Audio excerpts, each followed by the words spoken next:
Hi, I'm Joseph. I'm not the kind of guy who makes waves. I work hard, pay my bills on time, and try to be decent to people. That's why what happened last Friday hit me like a truck. My girlfriend Megan and I had been dating for 6 months. Things seemed great, at least when it was just the two of us. You're still coming to dinner tonight, right, babe? Megan texted me Friday afternoon. Wouldn't miss it. The new Italian place, right? Yep, Tim and Sarah are super excited to see you. That should have been my first warning. Tim was this finance bro with a trust fund who thought working for daddy's company made him Gordon Gekko. Sarah was his girlfriend who laughed at everything he said. I arrived at Bella Cucina to find Megan already waiting with Tim, Sarah, and another couple I'd never met, Alex and Jamie. Look who finally showed up, Tim announced. I'm actually early, I said, checking my watch. Oh, you're one of those watch checkers, Sarah giggled. How adorable. The first half hour wasn't terrible. Then the drinks started flowing, and Tim decided it was open season on me.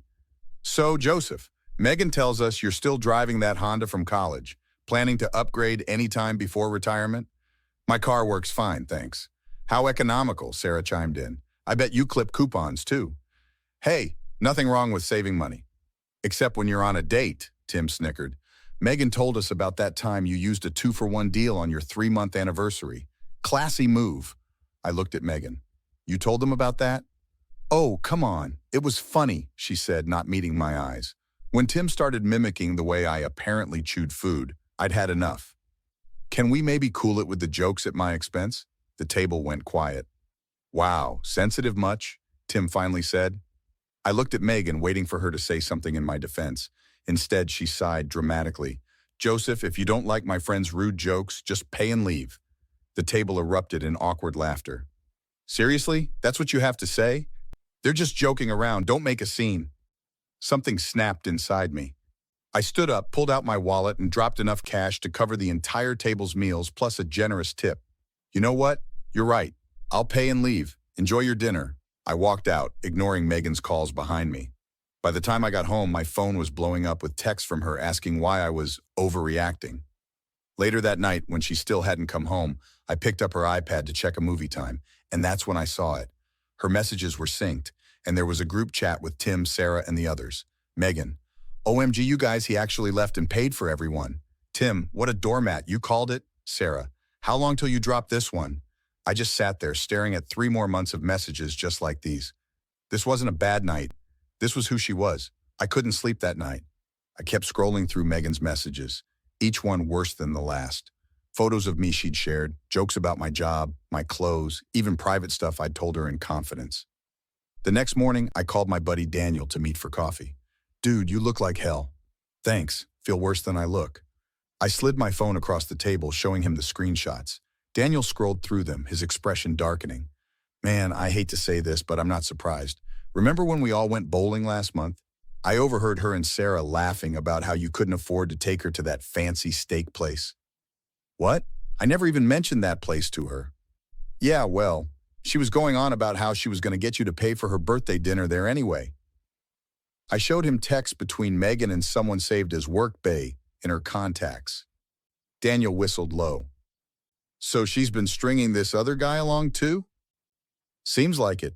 And check out the dates. She was with him the night she told me she was working late. I paid her car insurance last month when she said she was short on cash. While she was dropping $200 on those shoes she wore to dinner last night. How'd you know about those? She was bragging to everyone at work. My girlfriend Rachel works in her department, remember? That stopped me cold. Rachel works with Megan? Yeah, at the marketing firm. Has for like a year now. Think she'd talk to me?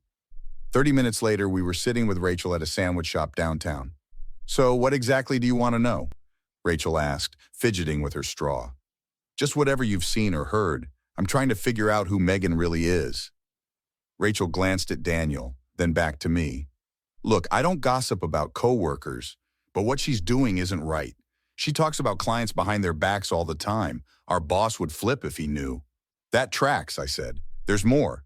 She's been expense reporting lunches with you as client meetings. Are you serious? Dead serious.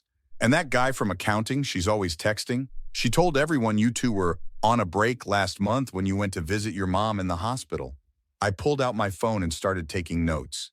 Any chance you'd be willing to send me some proof of this stuff? Rachel looked uncomfortable. I don't know. She's been playing all of us, I said, including you. I saw messages where she called you the office charity case because of your clothes. Rachel's face flushed. She said, "What? Let me see." I showed her the message thread. Her hands were shaking when she handed my phone back. "I've got some emails you should see," Rachel said, her voice hard. "And I'm not the only one she's been talking about. Give me your number. I'll connect you with Lisa from HR. She's got a whole file on Megan's complaints about coworkers." As I typed my contact info into Rachel's phone, I felt something other than hurt. I felt ready. Over the next week, I put together a plan with Daniel and Rachel. We decided the best approach was to let Megan think I wanted to reconcile. "So you really think she'll buy that you want to make up?" Daniel asked as we sat in my apartment strategizing. "Already did. Called her last night all apologetic. Said I overreacted and wanted to make it up to her and her friends with dinner at Morton's." Rachel nearly spit out her coffee. "Morton's? That place costs a fortune?" "Exactly. She took the bait instantly. Already invited Tim, Sarah, and the whole crew for Saturday." "You sure you want to go through with this?" Daniel looked concerned. "It's gonna get ugly." "That's what I'm counting on." I pulled out a small voice recorder. Lisa from HR sent over 6 different recordings of Megan trash-talking her friends to coworkers, plus all the texts and emails you guys helped me compile. Rachel nodded. "I edited the audio clips into one file and loaded it on your phone. Just hit play when you're ready." Saturday night arrived faster than expected. I showed up early and made arrangements with the manager for a private dining room. "For a special celebration," I explained. When Megan arrived, she acted like nothing had ever happened. "Baby, I've missed you." She tried to kiss me, but I turned so she got my cheek instead. "Let's wait for everyone else before we get into everything," I said. Soon Tim, Sarah, Alex, Jamie, and 2 other friends of Megan's showed up. Everyone was slightly uncomfortable but putting on a good face, especially when I ordered expensive champagne for the table. "I'd like to make a toast," I said once everyone had a full glass. "To friends who tell you the truth to your face, not behind your back." Megan shifted in her seat. That's nice, babe." "Actually, I've been thinking a lot about honesty lately, like how honest Megan is with all of you." "What are you doing?" Megan hissed. "Sharing." I pulled out my phone. "For instance, Tim, did you know what Megan says about you when you're not around?" I hit play. Megan's voice filled the room. "Tim's such a loser. Still brags about his college glory days because he hasn't done anything worthwhile since. His girlfriend's only with him for his dad's money." Tim's face went from confused to furious in seconds. "What the hell, Megan? I never said that. He's making this up." Megan tried to grab my phone. "Oh, there's more," I continued, playing clip after clip. Megan mocking Sarah's intelligence. Megan telling coworkers how Alex was cheating on Jamie. Megan laughing about how she was using all of them for connections and free meals. The table erupted into chaos. Sarah threw her drink in Megan's face. Jamie started screaming at Alex. Tim was shouting that he'd paid for Megan's vacation last summer. "This is all taken out of context," Megan cried, looking desperately around the table for support and finding none. I stood up calmly and dropped my credit card on the table. "If you don't like the truth, just pay and leave." I locked eyes with Megan. "But I already paid, so I'll just leave."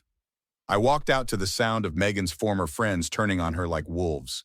The manager gave me a sympathetic nod as I passed the front desk. Outside, Daniel and Rachel were waiting in the car. "Well?" Daniel asked. "Mission accomplished. Let's get out of here." "You should have seen their faces," I told Daniel and Rachel as we drove away from Morton's. Total nuclear meltdown. The next morning, Rachel called me from work. "It worked." I forwarded all those emails where Megan badmouthed clients to our boss. He called her into his office 10 minutes ago. 3 hours later, my phone buzzed with a text from Rachel. "She's gone. Boss escorted her out himself. Something about violation of client confidentiality and fraudulent expense reports. They're having security pack up her desk right now." 2 weeks passed. Megan called and texted constantly, but I never responded. From Rachel, I heard Megan's former friends had completely cut her off. Tim had even told their mutual connections that Megan was toxic and manipulative. "Karma's a mirror," Daniel said when we met for beers one night. "How you feeling about everything?" Rachel asked. "Honestly, better than I have in months. Like I've been carrying this weight without even knowing it." "Well, we're heading to the lake house next weekend if you want to join," Rachel offered.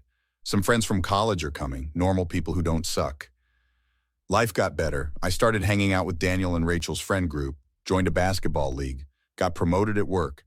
6 months went by without a thought of Megan. Then she showed up at my door. Joseph, please, just give me 5 minutes. She looked different, smaller somehow, hair not perfectly styled, wearing jeans instead of the designer clothes she used to insist on. What do you want, Megan? To apologize. I've been in therapy. I know what I did was wrong. The way I treated you, my friends, everyone. I was insecure and horrible. And I miss you. I miss us. Everyone else abandoned me, but you were always the good one, the kind one. I'm not that person anymore, she continued. I've changed. Maybe you have, but here's the thing. I've changed too. And the new me knows I deserve better than someone who only came back after burning every other bridge. Please, Joseph, I really am sorry. I believe you, but an apology doesn't erase consequences. I've moved on. You should too. So that's it after everything we had. We never had what I thought we had. That was just me being played. I closed the door and felt nothing but peace. Later that night, Rachel called to check in. You okay? Daniel said he saw Megan heading toward your place earlier. Yeah, I'm good. Actually thinking about that marketing manager position you mentioned, the one that opened up last week. Seriously, that would be amazing. We'd be working together. Life's too short not to surround yourself with good people, I said. Took me a while to learn that, but I finally did. After we hung up, I deleted Megan's number from my phone, not out of anger or spite, but because some chapters are just meant to end, and better ones are waiting to begin. What would you have done in Joseph's position?